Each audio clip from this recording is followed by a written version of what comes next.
So you signed away part of your publishing, which was worth around $4 million. Now, at the time, more now, and this money actually was the seed money that launched Death Row Records. Correct. Okay. Now, your manager, Tommy Kwan, in an interview said that he had already taken care of this paperwork weeks before the incident. That's what he said himself. That he took care of what? He already signed over the publishing to Chocolate weeks before. Oh no, you have to understand that Suge Knight went to him as well. Oh, he approached him. Yeah, but see, Tommy's not gonna tell you shit. Tommy's a secretive dude, man. He's like, I ain't putting no target on my forehead. I don't know anything, man. Okay. But you know, there's a lot of stuff I'll leave out, and I'm not gonna incriminate anybody here or nothing stupid like that. But some of the details that will never be unfolded. But I'm gonna tell you right now that this was all a strong arm from Suge Knight to basically come in and take publishing money. And then that's how I knew who he was, and I knew he was coming. I didn't know he was gonna be in my room when I checked in at the Beverly Hills place there, but there he was. And then I already I sensed this was coming. I know who you are and all that. I had no idea that Chocolate was involved in any of this. He walks in beat up, and they put him there to get the collection of the publishing, which basically was Suge Knight's money. That's how it ended up in Death Row. Okay, so I interviewed Virgil Roberts, who was the president of Solar Records, who Suge was doing some work with at the time, that helped work with Death Row originally. This is what he told me on camera. He said that Suge was managing Chocolate. They approached him, and Chocolate claimed that he wrote all these songs for you. And he goes, well, prove it. He goes, well, I have all the original lyric sheets. So he brought him the lyric sheets. He goes, well, this doesn't prove anything.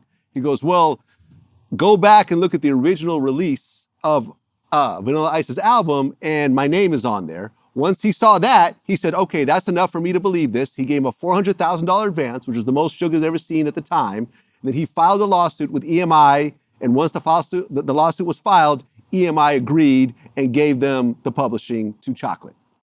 Right. So Suge and Chocolate come in, and they tell us a story about how he was from Texas. They had a club there where they had an open mic, and he would go, and he met Bobby Winkle's guys, is Vanilla Ice, and they exchanged a lot of things. And then Suge had brought Chocolate out to California. He was managing Chocolate. He brought him out and said, you need to be in California if you're going to get a record deal and progress in your career. So he said he was at, I guess Suge had him in his apartment, and he was watching MTV, and he saw Bobby Winkle's doing Ice Ice Baby. He said, that's my song. And so I said, yeah, right. So, what kind of evidence or proof you have? He says, well, the lyrics that I wrote for all these songs, I left with my girlfriend in Texas. I'll have her send them. So he sent out the lyric sheets. I saw those, but lyric sheets are something that you could make up, right? I mean, right. You go home tonight and write them. But there was a record that I think Vanilla Ice's manager was Tommy Chung. They had released an independent record in Texas with Vanilla Ice. And on the record, they'd given Chocolate credit for the songs. Okay, Capitol Records had picked it up. And when they picked up Vanilla Ice and put out his records, they hadn't given him credit for the songs.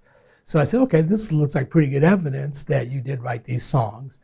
And so at that point in history, we had a joint venture deal with Sony. And it covered music and publishing.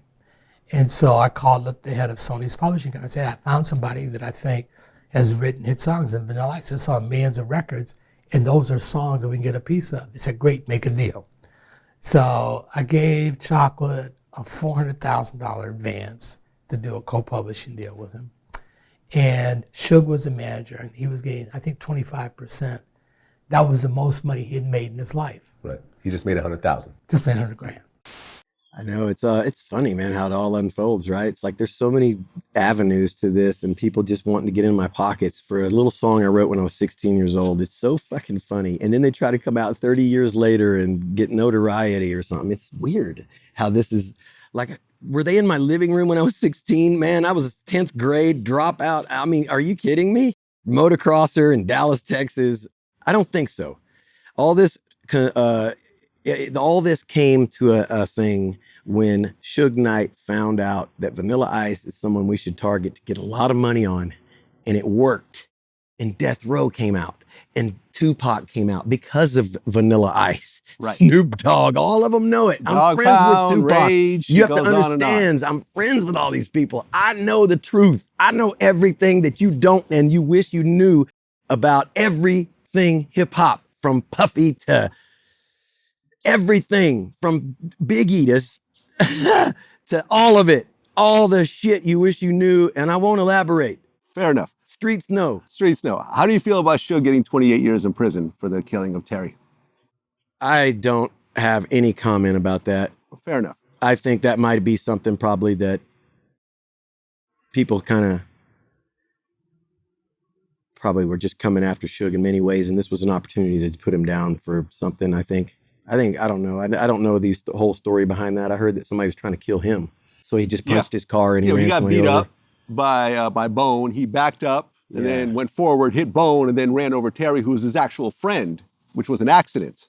And I think if it wasn't Suge, it would have probably been self-defense. But since it's Suge and the whole history, and you're part of this history, of course. I do not take any you know. sides on this. I plead the fifth. Don't know anything to even comment.